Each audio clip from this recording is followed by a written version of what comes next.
Seperti biasanya Bapak Yanto akan kembali melanjutkan sebuah kisah tentang perjalanan Babang Tamfan Xiaoyan. Pada saat ini kita akan kembali diperlihatkan dengan kelompok Xiaoyan yang pada saat ini memasuki pegunungan primitif. Sementara itu Chaos Overlord pada saat ini berbincang-bincang dengan Huo Kai Huang.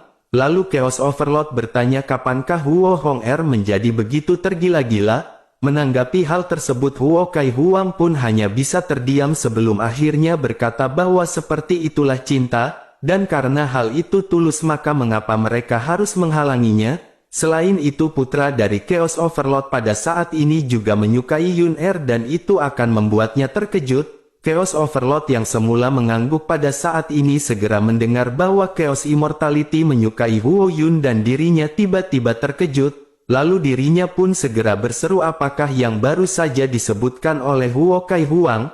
Huo Kai Huang pun tertegun dan menatap ke arah Chaos Overlord. Kemudian dirinya pun segera bertanya apakah Chaos Overlord pada saat ini memandang rendah keluarganya dan Yun-er. Huo Kai Huang pada saat ini mendengus tidak senang, sementara Chaos Overlord masih kebingungan, dan pada akhirnya dirinya pun terbatuk 2 kali untuk mencairkan suasana dan mulai berbicara. Lalu dirinya berkata bahwa apa yang dikatakan oleh Huo Kai Huang barusan tidaklah benar, hanya saja pada saat ini anak sialan itu belum memberitahunya mengenai hal ini, jadi sebaiknya mereka melupakan permasalahan ini dan dirinya akan bertanya kepada Chaos Immortality setelah dirinya keluar. Secara alami Chaos Overlord merasa sedikit tidak nyaman dengan berita yang dirinya dengar dari Huo Kai Huang. Apalagi Huo Yun sudah menikah dan meskipun suaminya sudah meninggal lalu menjadi janda muda, meskipun Chaos Immortality ini nakal tetapi hanya permasalahan waktu untuk mewarisi posisi tertua dengan kualifikasi miliknya, dan meskipun Huo Yun ini adalah putri Huo Kai Huang, akan tetapi secara objektif ini adalah seorang janda, dan hal inilah yang pada akhirnya membuat Chaos Overlord pada saat ini agak tidak bisa terima. Lalu pada akhirnya keduanya pun perlahan pergi dan menghilang secara bertahap selama percakapan mereka.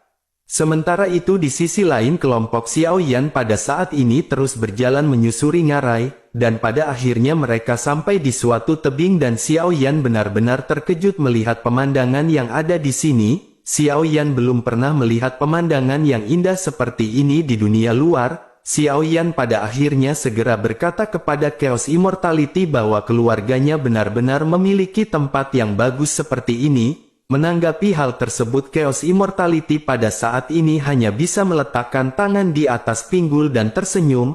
Setelah menikmati sedikit pemandangan kelompok Xiaoyan pun memutuskan untuk melanjutkan perjalanan dengan dipimpin Chaos Immortality. Lalu di tengah-tengah perjalanan Xiaoyan pada saat ini melihat banyak bahan obat yang sangat langka, dan sebagai seorang alkemis bagaimana mungkin Xiaoyan pada saat ini enggak ngiler.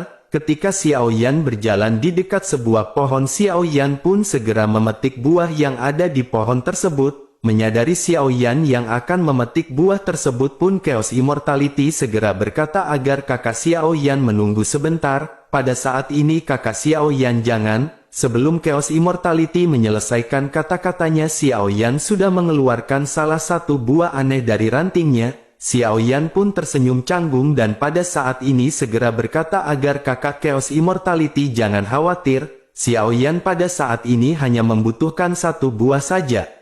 Namun tidak lama setelah perkataan ini terucap senyum Xiaoyan langsung membeku dan tiba-tiba kakinya mulai bergetar hebat. Karena tanah kristal biru mulai meluncur ke bawah dan telapak tangan yang besar tiba-tiba menonjol dari tanah, kemudian tangan ini ditutupi oleh ratusan bulu lembut yang pada saat ini hendak menggenggam dan menamparkan ke arah Xiaoyan. Chaos Immortality pada akhirnya segera berkata bahwa kakak Xiaoyan tidak boleh memindahkan barang-barang di sini sembarangan, dan jika mereka masih melakukan hal itu maka mereka benar-benar akan selesai bermain di tempat ini. Jadi sebaiknya pada saat ini mereka harus segera pergi karena mereka tidak akan bisa mengalahkannya.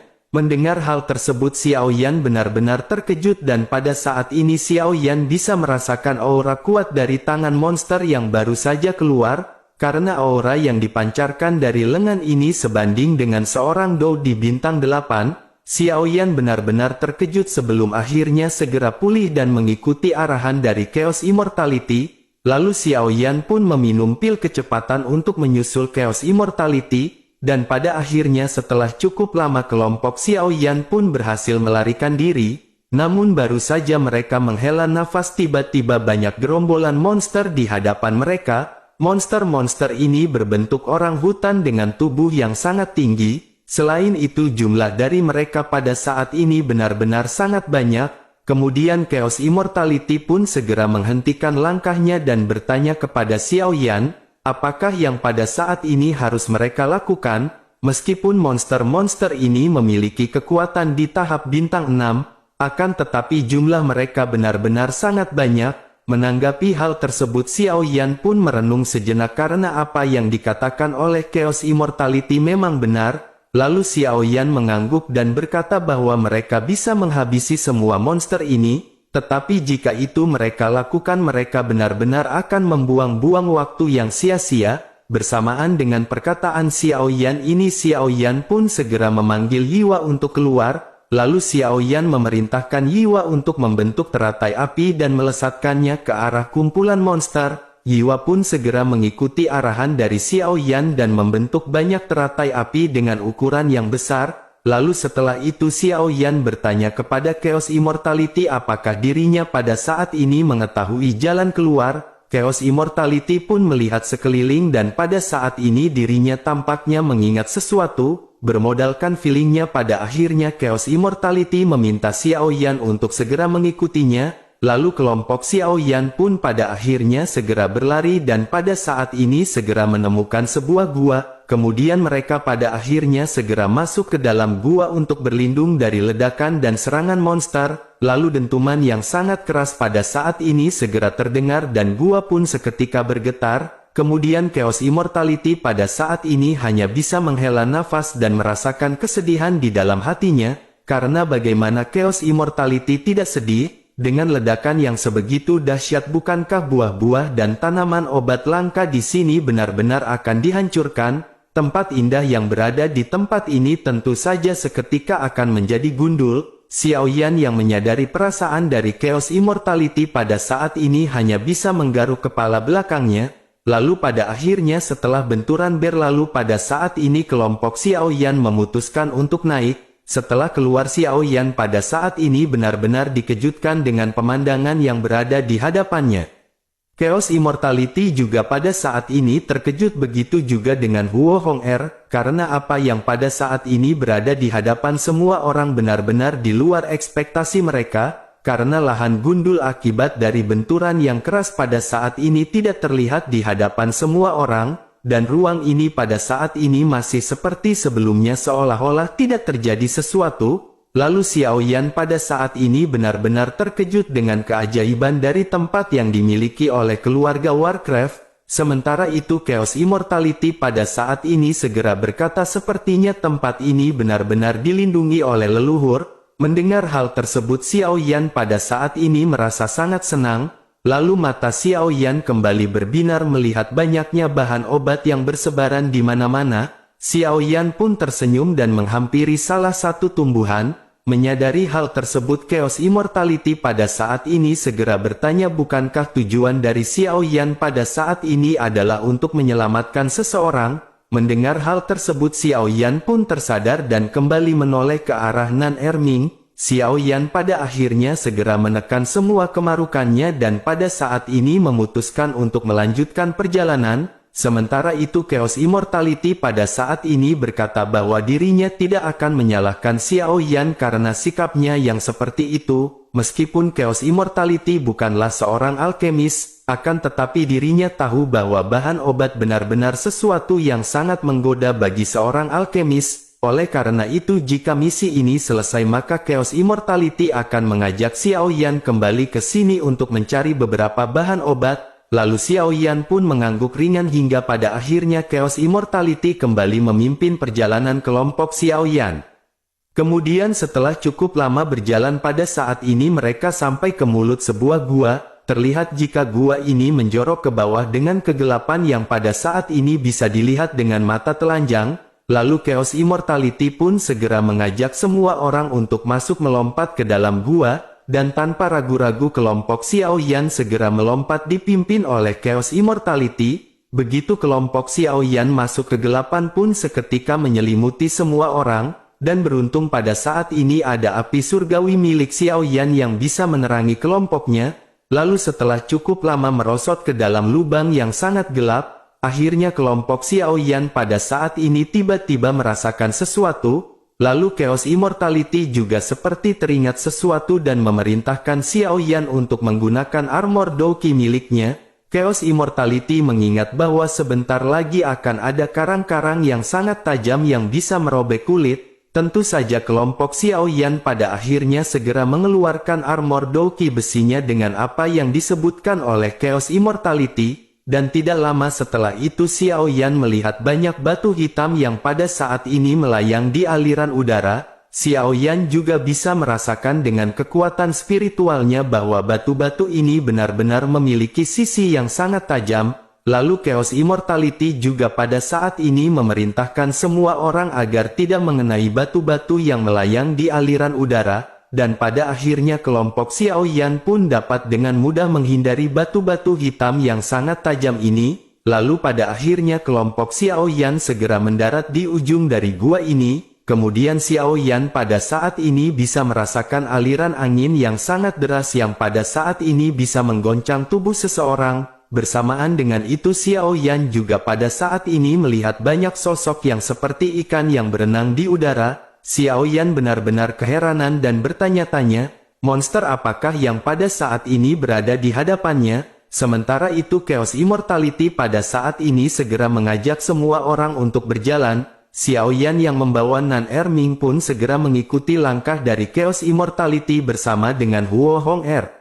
Lalu semakin lama mereka berjalan pada saat ini jumlah ikan semakin sedikit, selain itu tekanan udara yang pada saat ini Xiao Yan rasakan semakin intens. Xiao Yan bisa merasakan udara hisap pada saat ini benar-benar sangat kuat, dan semakin jauh mereka melangkah Xiao Yan pada saat ini dapat merasakan tekanan hisap yang sangat kuat. Tidak lama setelah itu Xiao Yan melihat sedikit cahaya di kejauhan, lalu Xiao Yan pun segera bertanya, apakah titik cahaya itu adalah jalan keluar dari tempat ini? Akan tetapi jika begitu permasalahannya mengapa kekuatan hisap benar-benar mengarah ke cahaya tersebut? Mendengar hal tersebut Chaos Immortality pada saat ini tidak bergeming dan terus melakukan perjalanan. Pada saat ini bukannya Chaos Immortality tidak ingin menjawab tetapi dirinya juga benar-benar lupa, dan ketika dirinya ke sini bersama dengan Huo Hong Er usia mereka pada saat itu benar-benar masih sangat muda, selain itu mereka juga sudah lama tidak pergi ke tempat ini, oleh karena itu baik Chaos Immortality maupun Huo Hong Er pada saat ini hanya bisa meraba-raba melalui ingatannya. Lalu bersamaan dengan itu pada saat ini kelompok Xiao Yan segera terhisap menuju ke arah lubang cahaya, dan setelah semakin mendekat Xiao Yan segera menyadari bahwa lubang bercahaya ini bukanlah jalan keluar. Xiao Yan bisa melihat mulut yang sangat besar dengan kekuatan hisap yang menakutkan, namun belum sempat Xiao Yan bertanya kepada Chaos Immortality pada saat ini kelompok Xiao Yan benar-benar tertelan masuk. Kemudian cahaya pada saat ini memenuhi pandangan dari kelompok Xiao Yan, dan akhirnya kelompok Xiao Yan mendapatkan kembali penglihatan mereka dan pada saat ini semua orang melihat sekeliling, lalu Chaos Immortality pada saat ini segera menjelaskan bahwa mereka pada saat ini berada di dalam perut seekor ikan. Mendengar hal itu Xiao Yan pun terkejut dan pada saat ini benar-benar memperhatikan sekelilingnya. Xiao Yan pun bertanya kepada Chaos Immortality ikan macam apakah yang memiliki ukuran yang sangat besar, lalu Chaos Immortality pada akhirnya segera menjelaskan bahwa ikan ini adalah monster yang berasal dari zaman kuno. Selain itu monster ini memiliki keanehan dengan memiliki dua perut. Pada saat ini mereka berada di perut pertama dan yang harus mereka lakukan pada saat ini adalah mencari pintu masuk ke perut kedua. Menyadari hal tersebut Xiao Yan sedikit merenung. Xiao Yan benar-benar tidak mengetahui hal ajaib semacam ini benar-benar berada di dunia ini. Namun bersamaan dengan Xiao Yan yang merenung pada saat ini tiba-tiba banyak gelembung segera naik di atas kaki mereka. lalu gelembung-gelembung ini semakin lama semakin banyak dan memancarkan ledakan yang membuat semua orang mencium bau busuk. Kemudian Xiao Yan pada saat ini segera menyadari bahwa ini adalah asam lambung dari si monster. Selain itu Xiao Yan juga menyadari bahwa tingkat korosif dari asam lambung ini benar-benar sangat menakutkan, sehingga kelompok Xiao Yan pada akhirnya segera memasang armor Douqi mereka masing-masing. Lalu Chaos Immortality juga pada saat ini segera berkata kepada Xiao Yan bahwa mereka pada saat ini harus segera mencari pintu masuk ke perut kedua. Akan tetapi pada saat ini mereka benar-benar sangat bingung bagaimana cara mereka menemukannya. Mereka pada saat ini berdiri di sebidang daging empuk, sementara asam lambung makin lama makin tinggi. Namun tidak lama di tengah-tengah kebingungan semua orang, Xiao Yan tiba-tiba melihat adanya batang pohon yang pada saat ini mengambang. Xiao Yan pada saat ini mengerutkan kening dan bertanya-tanya, pohon macam apakah yang pada saat ini tidak hancur terkena asam lambung si monster? Namun Xiao Yan menyadari bahwa pada saat ini bukanlah waktunya untuk mencari jawaban dan Xiao Yan segera menunjuk ke arah tersebut. Xiao Yan berkata bahwa dirinya menemukan batang pohon yang tidak bisa hancur di dalam asam lambung si monster, dan tampaknya mereka pada saat ini bisa memanfaatkan pohon tersebut untuk mencari jalan keluar.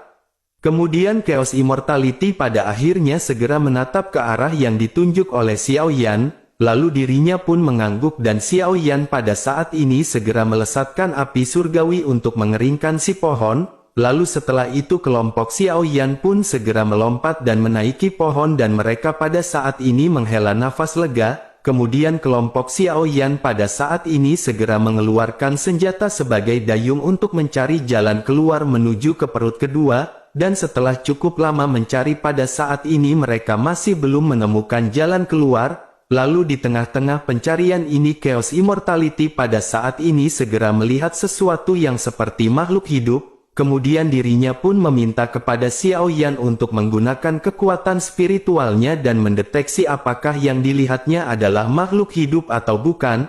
Hal itu dikarenakan di dalam perut ikan ini memang ada makhluk hidup yang bisa bertahan hidup, sehingga dengan begitu maka mereka akan bisa memanfaatkan makhluk tersebut untuk mencari jalan keluar. Lalu Xiao Yan pada saat ini kembali terkejut mendengar apa yang disebutkan oleh Chaos Immortality. Karena makhluk jenis apakah yang bisa hidup di asam lambung yang memiliki tingkat korosif tinggi? Namun Xiao Yan menekan keterkejutan ini dan segera melesatkan kekuatan spiritualnya untuk mendeteksi. Lalu pada akhirnya setelah cukup lama memperhatikan Xiao Yan menyadari bahwa itu adalah makhluk hidup. Xiao Yan segera memberitahu Chaos Immortality bahwa itu memanglah makhluk hidup yang pada saat ini berjalan menjauh. Mendengar hal tersebut Chaos Immortality pun segera mengajak semua orang untuk mengayuh dayung. Tentu saja mereka harus mengikuti monster tersebut agar sampai ke pintu masuk ke perut kedua. Lalu kelompok Xiao Yan pada saat ini segera bergegas menggunakan senjata mereka untuk mendayung. Dan setelah cukup lama kelompok Xiao Yan mengikuti si monster pada saat ini kejadian tidak terduga segera muncul di hadapan semua orang. Karena monster yang sebelumnya berenang menjauh pada saat ini berbalik, tentu saja Xiao Yan seketika waspada dan menyadari bahwa ada niatan buruk dari monster ini. Akan tetapi Xiao Yan pada saat ini sedikit rileks karena merasakan aura dari monster ini tidaklah begitu kuat. Dan pada akhirnya setelah monster ini mendekat dirinya pun segera melompat ke udara dan melesatkan serangan ke arah kelompok Xiao Yan. Lalu pada saat yang bersamaan Xiao Yan yang sudah waspada pun segera melesatkan pedang kuno api surgawi. Kemudian benturan segera terjadi dengan kedua serangan yang pada saat ini bertemu dan serangan segera melesat ke arah si monster. Lalu benturan kembali terjadi ketika lesatan pedang kuno api surgawi menghantam tubuh si monster. Lalu cahaya yang menyilaukan pada saat ini segera melonjak ke segala arah membuat semua orang hanya bisa menutup mata mereka. Namun tidak lama setelah benturan sesosok makhluk kecil segera muncul di hadapan semua orang. Makhluk ini terlihat seperti manusia dengan ukuran yang sangat pendek dan dapat dikatakan bahwa makhluk ini adalah kurcaci. Makhluk ini seketika mendarat di batang pohon yang sama yang ditunggangi oleh kelompok Xiao Yan. Kemudian kedua kelompok pada saat ini segera saling memandang dan Huo Hong'er pada saat ini seperti merasakan sesuatu. Huo Hong'er segera bergumam bahwa makhluk ini benar-benar sangat lucu. Sementara itu makhluk tersebut pada saat ini tidak memperhatikan Huo Hong'er dan hanya menatap ke arah Xiao Yan. Lalu ditatap oleh makhluk ini, Xiao Yan pada saat ini masih tidak mengendurkan kewaspadaannya. Sementara itu makhluk tersebut pada akhirnya segera memalingkan wajahnya ke arah Chaos Immortality dan Huo Hong'er. Lalu makhluk ini pada akhirnya segera berbicara agar jangan menyebutnya dengan sebutan seperti itu. Makhluk ini segera memarahi Huo Hong'er dengan nada seolah-olah mereka berdua telah berkenalan cukup lama. Setelah itu makhluk tersebut pun menunjuk ke arah Chaos Immortality. Tentu saja Chaos Immortality sedikit tertegun dan melihat sekeliling untuk memastikan apakah dirinya yang ditunjuk oleh makhluk tersebut. Akhirnya Chaos Immortality pun menunjuk dadanya sendiri dan makhluk itu pun seketika mengangguk. Makhluk tersebut pun memberi isyarat kepada Chaos Immortality untuk mendekat dan Chaos Immortality pada saat ini perlahan berjalan mendekat. Makhluk itu pun segera memarahi Chaos Immortality. Dirinya berkata mengapa dirinya berdiri terlalu tinggi di hadapannya, mengapa dirinya tidak berjongkok dan mendengarkan apa yang akan dirinya katakan. Chaos Immortality pada saat ini sedikit tersenyum sebelum akhirnya dirinya mau tidak mau segera berjongkok. Setelah itu Chaos Immortality pun menangkupkan tangannya dan mulai berbicara. Chaos Immortality meminta maaf karena pada saat sebelumnya mereka tidak berniat untuk menyerang makhluk tersebut. Chaos Immortality menjelaskan bahwa mereka pada saat sebelumnya telah tersedot ke tempat ini, oleh karena itu mereka pada saat ini hanya sedang berusaha untuk mencari pintu keluar ke perut ke bagian kedua. Mendengar perkataan dari Chaos Immortality ini makhluk tersebut hanya tersenyum. Setelah itu dirinya bertanya bahwa ini memang penerus dari dirinya. Monster tersebut pun lanjut mengangguk dan berkata bahwa bakat ini benar-benar sempurna. Karena bocah ini benar-benar dapat dikatakan sebagai naga di antara kerumunan manusia. Mendengar gumaman dari makhluk kecil ini Chaos Immortality pada saat ini hanya bisa terdiam dipenuhi kebingungan. Sementara itu makhluk kecil ini segera bertanya kepada Chaos Immortality apakah ayahnya bernama Chaos Overlord. Chaos Immortality semakin bingung dan bertanya-tanya, apakah makhluk ini mengenali ayahnya? Pada akhirnya Chaos Immortality pun bertanya apakah senior ini mengenali ayahnya. Mendengar pertanyaan tersebut jejak kesedihan segera terlihat di wajah makhluk kecil ini. Dirinya pada akhirnya segera berkata tentu saja dirinya mengenali ayahnya karena ayahnya yang membuat mereka semua kehilangan ratunya. Mendengar hal tersebut Chaos Immortality pada saat ini segera menyadari sesuatu. Tampaknya ratu yang dimaksud oleh makhluk kecil ini adalah ibu dari Chaos Immortality. Xiao Yan yang sedikit mengetahui cerita mengenai Chaos Immortality di sepanjang perjalanan juga pada saat ini segera mengerutkan kening. Sementara itu di sisi lain makhluk kecil pun segera melambaikan tangannya bermaksud untuk menghentikan topik pembicaraan ini. Lalu dirinya pun segera berkata bahwa dirinya pada saat ini datang dan menunggu mereka sampai di tempat ini. Rupanya visi dari orang tua itu benar-benar sangat kuat dan sangat mengagumkan. Tujuan dirinya datang menjemput mereka semua ke sini bukan karena perintah dari Chaos Overlord, karena semua itu mereka lakukan mengingat Chaos Overlord adalah anak dari ratu mereka. Setelah mengucapkan perkataan ini dirinya pun segera membagikan baju kepada kelompok Xiao Yan. Baju ini terbuat dari bulu dan benar-benar sangat lembut dan sepertinya baju ini memiliki ketahanan yang kuat. Sementara itu makhluk kecil ini pun segera mengenakan baju yang sama dengan apa yang diberikan kepada kelompok Xiao Yan.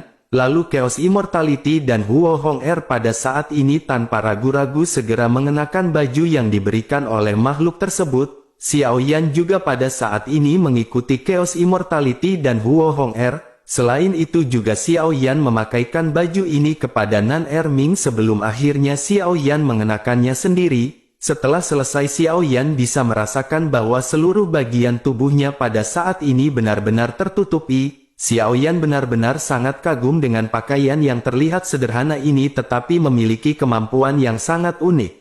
Sementara itu makhluk tua kecil pada saat ini segera memerintahkan semua orang untuk mengikutinya. dan tanpa menunggu jawaban semua orang dirinya segera nyemplung ke dalam lautan asam lambung dan bergegas berenang. Kelompok Xiaoyan pada saat ini saling memandang dan tidak memiliki pilihan lain selain mengikuti jejak dari makhluk kecil tersebut. Pada akhirnya kelompok Xiaoyan pada saat ini berenang mengikuti makhluk kecil tersebut. Lalu setelah menempuh jarak cukup lama pada saat ini tiba-tiba sebuah kekuatan dorong segera terasa. Xiaoyan pada saat ini merasakan tekanan yang sangat kuat dan jantung Xiaoyan berdebar-debar. Namun hal yang paling mengejutkan Xiaoyan pada saat ini adalah Xiaoyan tidak bisa menemukan keberadaan dari makhluk kecil sebelumnya. Lalu Xiaoyan pun melihat sekeliling dan pada saat ini benar-benar tidak bisa menemukan keberadaannya. Xiaoyan pun segera menoleh ke arah Chaos Immortality dan bertanya di manakah makhluk kecil sebelumnya. Chaos Immortality juga pada saat ini melihat sekeliling dan benar-benar terkejut karena dirinya juga tidak melihat keberadaannya. Bersamaan dengan itu Chaos Immortality pun teringat Huo Hong-er. Ketika Chaos Immortality melihat sekeliling sebelumnya Chaos Immortality juga tidak bisa menemukan keberadaan dari Huo Hong-er. Dan pada akhirnya dirinya mentransmisikan suara kepada Xiaoyan dan memberitahu bahwa Huo Hong-er pada saat ini menghilang. Tentu saja Xiaoyan seketika terkejut mendengar apa yang disampaikan oleh Chaos Immortality dan pada saat ini benar-benar tidak tahu harus berbuat apa. Lalu keduanya pada saat ini benar-benar sangat bingung dan kekesalan pada saat ini melonjak di hati masing-masing. Mereka berpikir apakah kurcaci kecil sebelumnya benar-benar berniat untuk menipu mereka. Akan tetapi pada saat ini mereka hanya bisa menekan semua pemikiran negatif ini. Mereka pada saat ini benar-benar harus segera menemukan jalan keluar dan Xiaoyan pada saat ini segera menoleh ke arah Chaos Immortality. Kemudian Chaos Immortality secara alami mengetahui arti dari tatapan Xiaoyan ini. Dan pada akhirnya Chaos Immortality memerintahkan Xiaoyan untuk mengikutinya dan mencari jalan untuk keluar. Lalu Chaos Immortality pada saat ini menjauhi dorongan tekanan yang sangat kuat. Dirinya melipir ke sisi lain tetapi pada saat yang bersamaan mereka melihat sesuatu di hadapan mereka, Xiaoyan juga secara alami bisa melihat banyaknya bayangan hitam yang berukuran kecil. Selain itu jumlah dari makhluk ini benar-benar sangat banyak dan Xiaoyan pada saat ini benar-benar merinding. Xiaoyan dan Chaos Immortality secara alami merasakan adanya ancaman bahaya di dalam hati mereka. Lalu mereka berdua pun segera meningkatkan kewaspadaan untuk berhadapan dengan monster kecil yang tidak terhitung jumlahnya ini. Namun pada saat yang bersamaan mereka mendengar suara yang akrab yang memanggil nama mereka berdua. Tentu saja kelompok Xiaoyan pun segera menoleh ke arah sumber suara tersebut. Saat ini mereka melihat sebuah celah yang pada saat ini memancarkan sinar yang cukup lemah. Meskipun kelompok Xiaoyan tidak tahu apakah itu jalan keluar atau bukan. Akan tetapi pada saat ini mereka mengikuti insting dan bergegas menuju ke celah tersebut, dan setelah mereka memasuki celah keduanya pada saat ini seketika terkejut karena air yang berada di sini sangat jernih, lalu keduanya pun menatap ke atas dan menyadari bahwa permukaan air di sini tidaklah jauh, dan akhirnya Xiaoyan dan Chaos Immortality memutuskan untuk naik dan ketika mereka mengangkat kepalanya di atas air, lalu Xiaoyan pada saat ini benar-benar terkejut melihat pemandangan di sekitar. Chaos Immortality juga pada saat ini merasa sangat lega karena melihat pemandangan yang sangat familiar. Bersamaan dengan itu sebuah suara yang memanggil nama mereka berdua kembali terdengar. Chaos Immortality segera menoleh dan menyadari bahwa sosok yang memanggil nama mereka berdua adalah Huo Hong-er. Sementara itu Xiaoyan pada saat ini terpana melihat tumpukan gunung yang sangat besar. Lalu dengan keterkejutan Xiaoyan bergumam bahwa ini adalah batu kehamilan ilahi. Bersamaan dengan Xiaoyan yang pada saat ini terfana tiba-tiba sebuah suara tua segera terdengar telinga semua orang. Suara tersebut memerintahkan keduanya untuk segera naik. Lalu Xiaoyan yang tertegun sebelumnya pada saat ini segera tersadar dan menoleh ke arah sumber suara. Xiaoyan pada saat ini bisa melihat banyaknya kurcaci dengan ukuran tinggi yang relatif sama. Selain itu Xiaoyan juga bisa melihat ada salah satu kurcaci yang pada saat ini terlihat lebih tua. Xiaoyan seketika menyadari tampaknya sosok tua kecil ini adalah pemimpin dari semua kurcaci. terlihat jika sosok ini memegang buku hitam dan pada saat ini cahaya biru lemah terpancar dari dalam buku. Sementara itu di sisi lain tertua kurcaci ini melihat kelompok Xiaoyan yang tertegun membuat dirinya pun segera melambaikan tangannya dan pada saat ini cahaya biru segera melesat membentuk tangan yang meraih Xiaoyan dan Chaos Immortality. Tangan besar ini segera menarik Xiaoyan dan Chaos Immortality menuju pesisir. Setelah itu sosok tua pun memerintahkan mereka berdua untuk mengeringkan tubuh masing-masing. Kemudian Xiaoyan dan Chaos Immortality pada saat ini segera tersadar, mereka pada akhirnya menggunakan Douki masing-masing untuk mengeringkan tubuh. Setelah itu Xiaoyan dan Chaos Immortality melihat ke sisi sebelah dan menyadari ada makhluk kecil yang sebelumnya mereka temui. Pada saat ini makhluk tua kecil tersebut tersenyum ke arah Chaos Immortality dan Xiaoyan. Dan pada titik ini baik Xiaoyan dan Chaos Immortality menyadari bahwa makhluk tersebutlah yang sebelumnya telah menolong mereka, lalu akhirnya Xiaoyan dan Chaos Immortality pada saat ini segera menangkupkan tangannya kepada tetua dari kurcaci dan semua orang, namun ketika Chaos Immortality hendak berbicara, justru tiba-tiba ekspresi dari tetua kurcaci ini menjadi lebih serius. Lalu dirinya segera menatap ke arah danau dan berteriak agar semua orang harus bersiap untuk pertempuran melawan para pemuda Pancasila yang menyerang warung Budayanti.